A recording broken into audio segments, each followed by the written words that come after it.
The glass didn't just break, it exploded. Shards sprayed across the peeling linoleum of their 400-square-foot apartment like shrapnel, glittering in the weak streetlight that filtered through their single window. Marcus Kane stood there, hand still extended from the throw, chest heaving, watching water drip down the wall and feeling like a stranger in his own skin. "Marcus," Zara's voice cut through the ringing in his ears.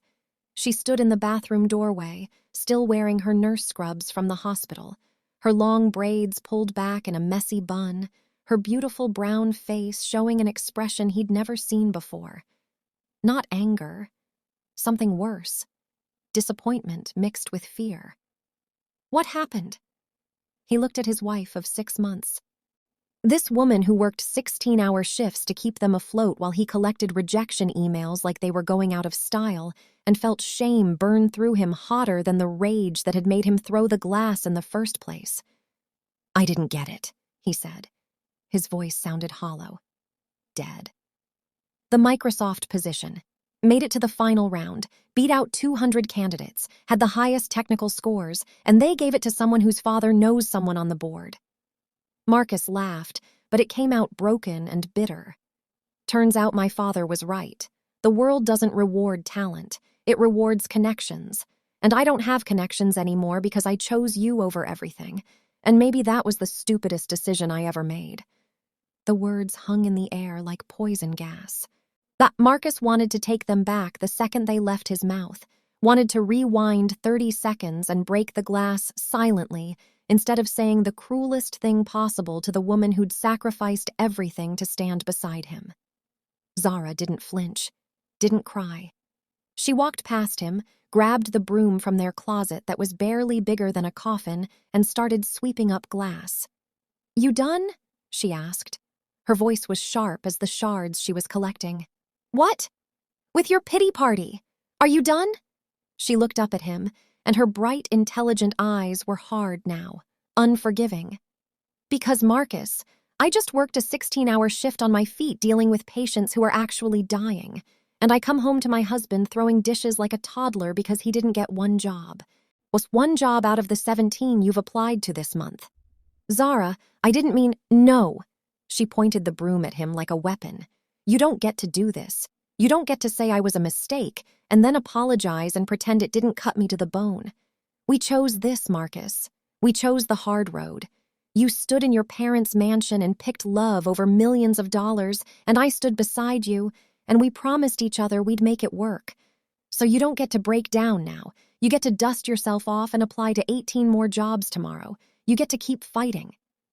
Marcus felt something crack open in his chest. Not the angry, destructive crack from before. Something else. Something that hurt but also felt like breathing for the first time in weeks. "I'm scared," he admitted. The words came out small, vulnerable, real.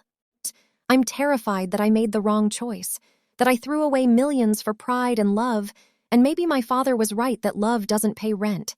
Maybe I'm going to spend my whole life struggling while he sits in his mansion laughing at how naive I was." Zara set down the broom. She crossed the tiny space between them in 2 steps and took his face in her hands, her brown skin warm against his, forcing him to look into her eyes. "Your father is wrong about everything that matters," she said firmly. "He was wrong about me. He was wrong about what makes a life valuable, and he's wrong about you. Marcus, you're 24 years old. You've been out of college for 2 years. Most people our age are still figuring out what they want to do with their lives, and you're angry because you haven't become a millionaire yet? That's not failure. That's just life, the real life that most people actually live." "But I want to give you more," Marcus said. Tears were burning his eyes now, threatening to fall. Marcus Kane didn't cry, but apparently the new Marcus, the one Zara had helped create, did. "You deserve more than this apartment and working yourself to death and coming home to a husband who can't even hold down a job." "I have more," Zara insisted. Her voice was fierce now, passionate. "I have you. I have us. I have a partner who respects me and challenges me and makes me laugh and holds me when the hospital gets too hard. My mother raised 2 kids on a nurse's salary in an apartment smaller than this one. We survived. We were happy. Happiness isn't about the size of your house, Marcus. It's about the size of your heart. She kissed him then, was soft and fierce and full of all the love they'd built together over the past 5 years of choosing each other when the world said they shouldn't. And Marcus kissed her back, tasting salt from tears he didn't remember shedding, holding on to her like she was the only solid thing in a world that kept trying to knock him down. When they pulled apart, both of them were crying. "I'm sorry," Marcus whispered. "I'm sorry for what I said. You weren't a mistake. You're the best thing that ever happened to me." "I know," Zara said. She wasn't smiling, but her eyes had softened. "And you're cleaning up this glass, and tomorrow morning you're waking up and remembering that giving up isn't who you are anymore. The old Marcus would have called his father and begged to come back. The new Marcus is going to keep building something real, even if it takes longer than we planned." Marcus grabbed the broom and finished sweeping while Zara headed for the shower. As he dumped the broken glass into the trash, he made himself a promise. He would prove his father wrong. He would build something that mattered. He would show Zara that her faith in him wasn't misplaced. No matter how long it took, no matter how hard it got. He had no idea it would take 8 months. 8 months of rejection emails and failed interviews and nights where he questioned everything. 8 months of Zara working double shifts while he sent out applications and taught himself new coding languages and slowly, painfully, built up a network of people who valued talent over pedigree. Then, on a Tuesday morning when Marcus had exactly $14 in his checking account and was seriously considering taking a job at Starbucks just to contribute something, his phone rang. Unknown number. He almost didn't answer. "Marcus Kane?" The voice was female, professional, cautiously excited. "Speaking." "This is Jennifer Park from VentureSync. We received your application for the senior developer position. I know this is unusual, but we'd like to make you an offer right now. We can't match the salary you were asking, but we can offer you equity, 20,000 shares at 10 cents each. We're a startup, so it's a risk, but we believe in what we're building, and your portfolio shows you're exactly the kind of innovative thinker we need." Marcus's heart was hammering so hard he could barely hear her. "Can I think about it?" 24 hours, Jennifer said. "I'm being honest with you, Marcus. We have other candidates, but you're our first choice. Your code samples were brilliant. Your approach to problem solving is exactly what we need, so think about it, but not for too long." The call ended. Marcus sat on their lumpy couch staring at his phone. Equity, not salary. A gamble instead of security. His financial advisor, a free service through his bank that he'd consulted once, had told him to never take equity over cash. Equity was a maybe. Cash was real. But Marcus had learned something over the past year of rejection and struggle. Sometimes the biggest opportunities came disguised as risks. Sometimes you had to bet on yourself even when everyone else was betting against you. He called Zara at the hospital. "This better be important," she answered. "I'm in the middle of rounds." "I got a job offer," Marcus said. 20,000 shares of equity in a startup called VentureSync. No salary increase from what I was making before. Just equity that might be worth something or might be worth nothing. Zara was quiet for exactly 3 seconds. Then, "Do you believe in what they're building?" "I looked them up. They're creating an AI-driven platform for supply chain optimization. It's innovative, risky, could fail completely or could change the industry." "That's not what I asked," Zara said. "Do you believe in it? Does it make you excited? Does it feel right in your gut?" Marcus thought about it, really thought about it. "Yeah, or it does." "Then take it," Zara said simply. "We didn't choose the safe road when you picked me over your parents' money. Why start playing it safe now? What if I fail? What if the company goes under and those shares become worthless?" "Then you fail," Zara replied, "and we figure out the next step together." "Marcus, I didn't marry you because I wanted security. I married you because you're brave and brilliant and you see possibilities other people miss. So be brave, take the risk, bet on yourself." Marcus called Jennifer back 15 minutes later and accepted the offer. For the next 18 months, he worked 70-hour weeks, writing code until his eyes burned, debugging systems at 3 in the morning. learning not just how to build technology, but how to build relationships with people who valued innovation over credentials. The startup grew. 10 employees became 30.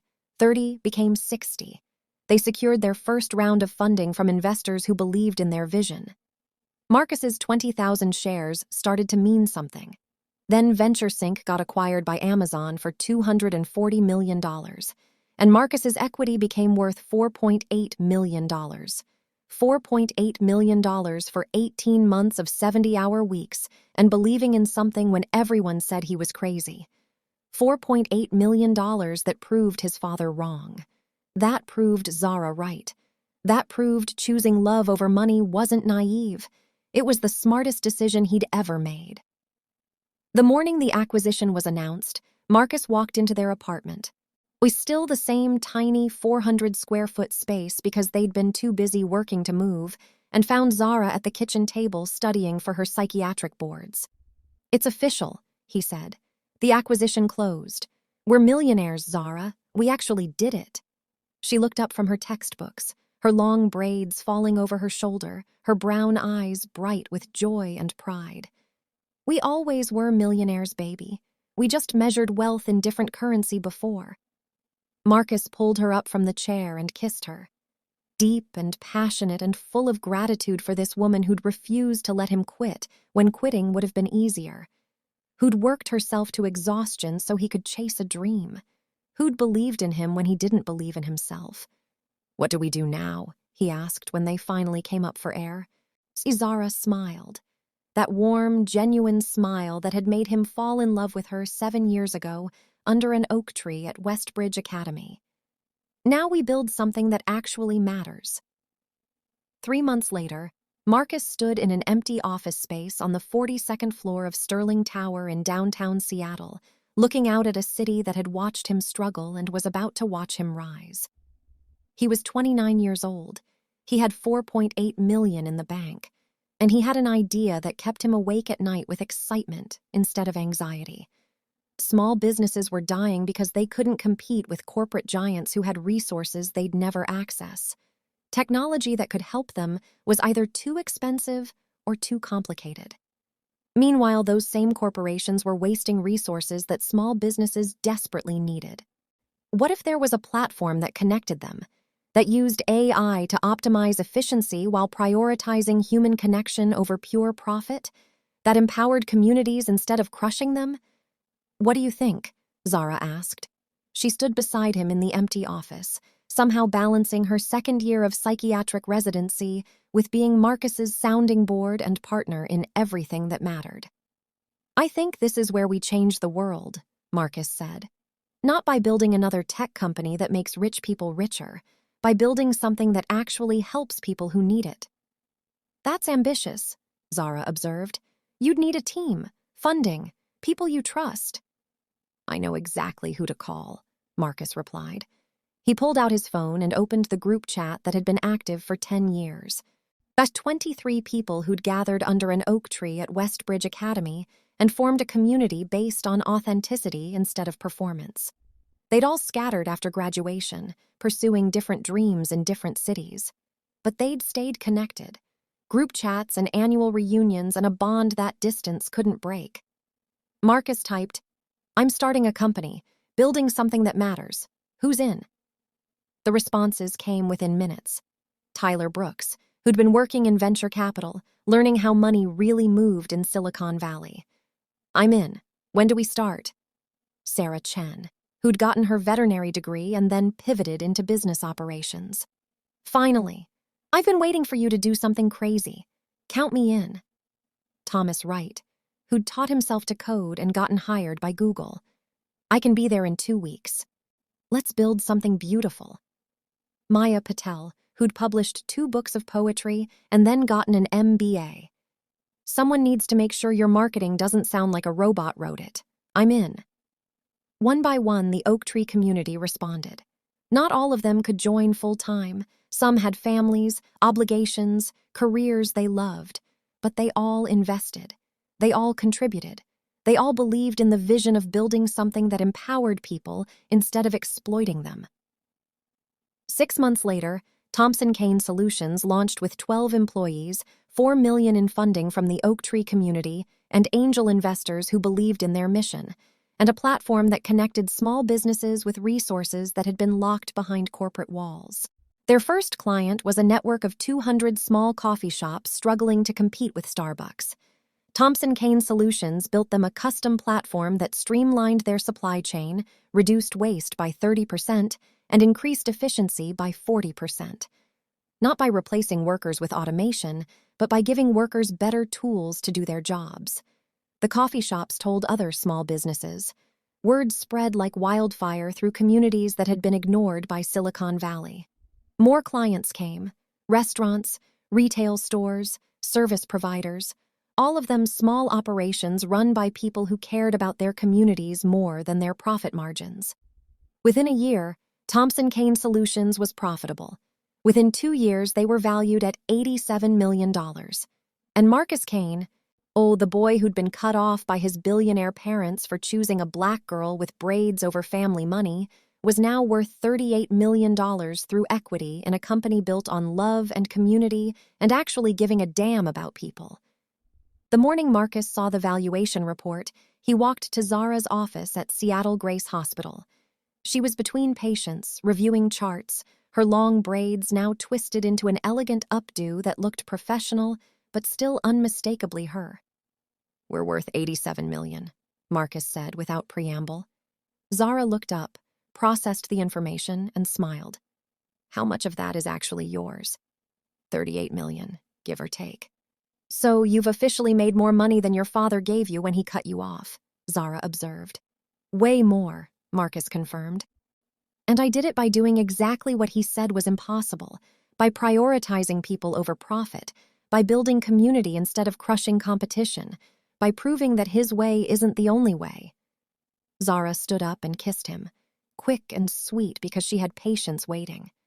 "I'm proud of you, not because you're rich, because you stayed you, because you built something that matters, because you proved that choosing love over money wasn't naive. It was visionary." Marcus went back to his office feeling invincible, feeling like he'd finally, completely proven his father wrong, feeling like the past 12 years of silence and absence and pretending Richard Kane didn't exist had all been worth it because he'd built an empire without the Kane name or money or influence. Then his assistant Jenna knocked on his door. "Marcus, there's an email you need to see. It's from Kane Enterprises." Marcus's blood turned to ice. He hadn't heard his father's name in a professional context in 12 years. Kane Enterprises operated in different circles, different industries, different worlds than Thompson Kane Solutions. "Forward it," Marcus said. The email appeared on his screen 30 seconds later. Subject: Acquisition Proposal. Kane Enterprises, from Richard Kane, CEO. Marcus stared at his father's name in the sender line. His hand trembled as he clicked open the message. "Marcus, I hope this email finds you well. I've been following Thompson Kane Solutions' progress with great interest. What you've built is impressive, innovative, exactly the kind of forward-thinking business model that will define the next generation of commerce. Kane Enterprises would like to acquire Thompson Kane Solutions for $200 million, all cash. We believe your platform and our resources could create something truly transformative. You would retain operational control and continue as CEO. All existing employees would be retained with improved compensation packages. I'd like to discuss this in person, if you're willing. I understand we haven't spoken in 12 years. That's my fault. And there are things I need to say to you that can't be said in an email. Please consider the offer, not just as a business opportunity, but as a chance for us to talk. Father to son. Richard Kane." Marcus read the email 3 times. Then he stood up, walked to the windows overlooking Seattle, and tried to breathe through the rage and confusion and something else he didn't want to acknowledge. Hope, maybe. Or the desperate wish that his father reaching out meant something real instead of just another manipulation. $200 million. More money than Marcus had ever imagined. Enough to secure his family's future for generations. Enough to scale Thompson Kane Solutions beyond anything they could do independently. and all he had to do was accept money from the man who'd cut him off 12 years ago. The man who'd told him Zara wasn't good enough. The man who'd chosen control over love and then disappeared when Marcus chose differently. His phone rang. Zara. She always knew when he needed her. "I saw the email," she said without greeting. Marcus had given her access to his work email years ago. No secrets between them. "What are you thinking?" "I'm thinking my father has some nerve," Marcus said. 12 years of silence. 12 years of pretending I don't exist. And now he shows up with a checkbook like none of that matters. "What does your gut say?" "My gut says it's a trap, that he's trying to buy his way back into my life, that accepting anything from him means he wins." "Wins what?" Zara asked. "Marcus, this isn't a competition. It's your life, your company, your choice. What do you actually want?" Marcus watched the city below. All those people living their lives, making their choices, building their own versions of success and happiness. "I want to understand why. Why now? Why this? Is he actually sorry, or is this just another power play?" "Then ask him," Zara said simply. "Set up a meeting, on your terms, your territory, your rules. And find out if your father is capable of actual human emotion, or if he's still the robot billionaire who cared more about control than his own son." Marcus took a deep breath. Let it out slowly. "If we do this, you're coming with me. I don't face him alone." "Obviously," Zara agreed. "You think I'd miss the chance to watch Richard Kane squirm? I've waited 12 years for this." 3 days later, Richard and Catherine Kane walked into the Thompson Kane Solutions conference room on the 42nd floor of Sterling Tower. Marcus's building, Marcus's view, Marcus's empire that he'd built from nothing. His father looked older, still tall and imposing, still wearing an expensive suit, but his silver hair was thinner now. There were lines around his eyes that hadn't been there before. He was 71, still powerful, still rich, but mortal in a way he hadn't seemed when Marcus was 17. Catherine Kane looked exactly the same. Perfect hair, perfect makeup, designer clothes worn like armor. She'd mastered the art of not aging, or at least hiding it behind enough money and medical intervention to make aging irrelevant. They both stopped when they saw Marcus, really saw him. Not the struggling college student they'd cut off, not the naive teenager who'd chosen love over money. A grown man in a custom suit, standing in his own conference room worth $38 million through his own effort and talent. "Marcus," Richard said. His voice was controlled, but something underneath shook. "You look well, successful." "I am successful," Marcus replied. His voice was steady, strong. "No thanks to you." Catherine flinched, actually flinched. Marcus saw it and felt both satisfaction and shame. "Can we sit?" Richard asked. Marcus gestured to the chairs. They all sat. Zara's hand found Marcus's under the table, her fingers intertwining with his, grounding him, reminding him that he wasn't the powerless teenager anymore. "This is Dr. Zara Thompson Kane," Marcus said, emphasizing her title and her choice to hyphenate. "My wife, my partner, the reason I'm successful." "Dr. Thompson Kane," Richard acknowledged. "I've read about your research on trauma-informed psychiatric care. Quite innovative." "Thank you," Zara said coolly. "I'm proud of that work." The small talk felt absurd, like strangers at a networking event instead of a family fractured by ultimatums and pride. "Let's skip the corporate pleasantries," Marcus said. "You didn't fly to Seattle to discuss my wife's research or make small talk about my success. What do you actually want?" Richard and Catherine exchanged a look, some silent conversation that married couples developed over decades. "We want to apologize," Richard said. Marcus laughed. The sound was harsh and disbelieving. Apologize. After 12 years of silence, you show up with a $200 million offer and call it an apology? "We made a mistake," Catherine said. Her voice cracked on the word mistake, and Marcus was shocked to see actual tears forming in her perfectly made-up eyes. "We made a terrible, unforgivable mistake, and we've regretted it every single day for 12 years. "You had 12 years to say that," Marcus shot back. 12 years to pick up a phone, to send an email, to show up at my wedding or acknowledge my existence in any way. Why now? Why this? Richard did something Marcus had never seen him do before. He hesitated.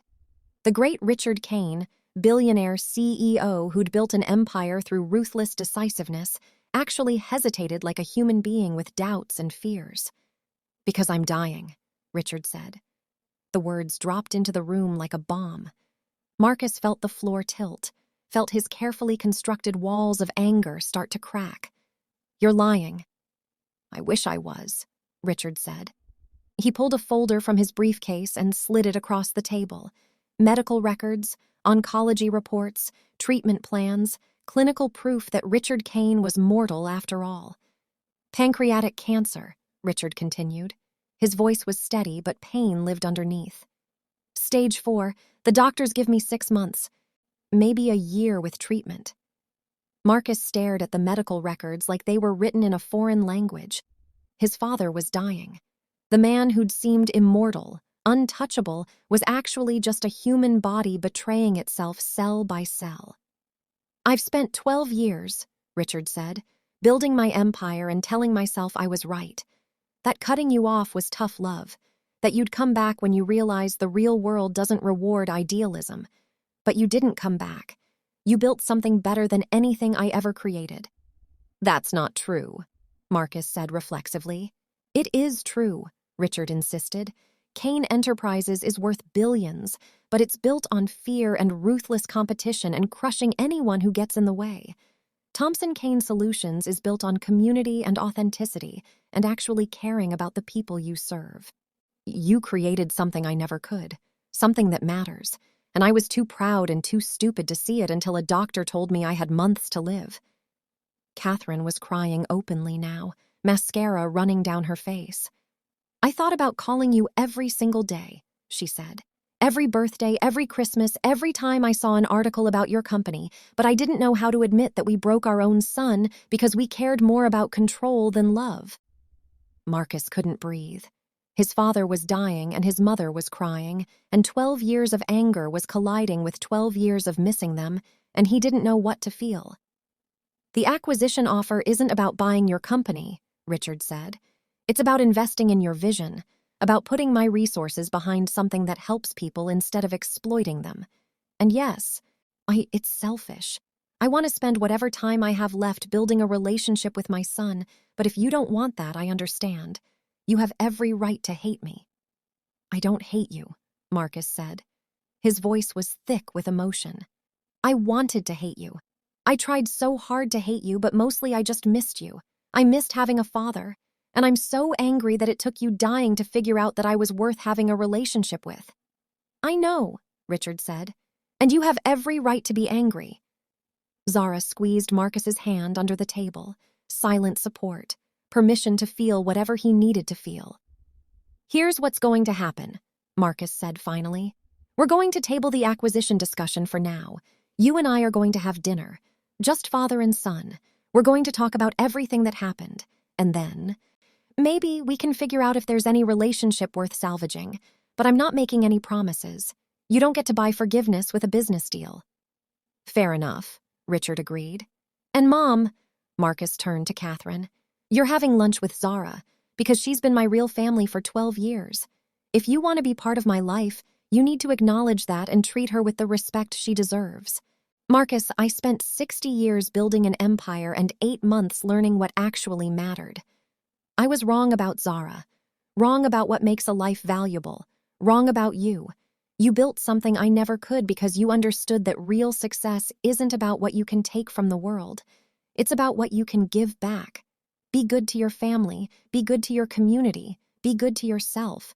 That's all that matters in the end." Marcus folded the letter back up. His voice was thick with emotion. "My father learned too late what this oak tree taught me early. That love and community and authenticity are the only things worth building a life around. Don't wait until you're dying to figure that out. Start now. Be brave now. Choose love over fear, authenticity over performance, community over competition." He looked at the students who'd gathered to watch. teenagers the same age he'd been when everything changed. I know some of you are struggling, feeling like you have to be perfect or powerful or popular to matter. You don't. You just have to be real. Be brave enough to be yourself, even when it's terrifying.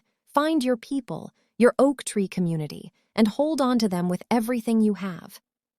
The applause was thunderous. Marcus stepped away from the microphone and was immediately engulfed by his kids and his wife and his chosen family. That night, after the dinner and the reminiscing and all the catching up, the oak tree community gathered under the actual tree one more time. Someone had brought champagne. They sat in a circle on the grass in their fancy reunion clothes and passed around the bottle like teenagers. "To the oak tree," Tyler said, raising the champagne. "To the oak tree," they all echoed. They talked for hours, about their successes and failures, about the kids they were raising and the lessons they were teaching, about staying connected across distances and time zones and busy lives. Marcus looked at Zara, whose hair was streaked with gray now, whose face showed laugh lines from decades of genuine smiles. She caught him looking and raised an eyebrow. "What?" "Just thinking about how a pencil changed my entire life," Marcus said. Zara laughed. That same genuine laugh from 15 years ago. "Best pencil I ever refused to pick up." As the sun set and stars appeared overhead, Marcus felt complete. Not because he'd conquered his father's empire or proved his worth or accumulated wealth, but because he'd built a life that mattered. Because he'd chosen love when everyone said to choose money. Because a beautiful black girl with braids and courage had walked into his life 15 years ago and taught him that real power comes from being vulnerable enough to change. That was the legacy worth building. That was success. Marcus pulled out his phone and recorded a quick video of the group under the tree, everyone laughing and talking, bonding, and being exactly who they were. He posted it with a simple caption, 15 years later, still choosing authenticity over performance, still choosing love over fear, still grateful for the oak tree that taught us what actually matters. Drop a tree if you've ever had to choose between money and love. A comment where you're watching from and tell us, what would you choose? The response was immediate. Comments flooded in from around the world. People sharing their own stories of choosing love, of walking away from family money, of building something real instead of inheriting something empty. And Marcus Kane, who'd spent 15 years proving that love was worth more than billions, smiled and held his wife's hand and watched his community celebrate being exactly who they were, real, brave, free. If this story moved you, if you've ever had to choose between what's easy and what's right, between money and meaning, between performance and authenticity, we want to hear from you. Drop a heart in the comments and tell us where you're watching from. Share your story. Tell us what you'd choose. And if you want to see what happened when Marcus's company faced its biggest challenge yet, click the video in the description. The journey isn't over. It's just beginning.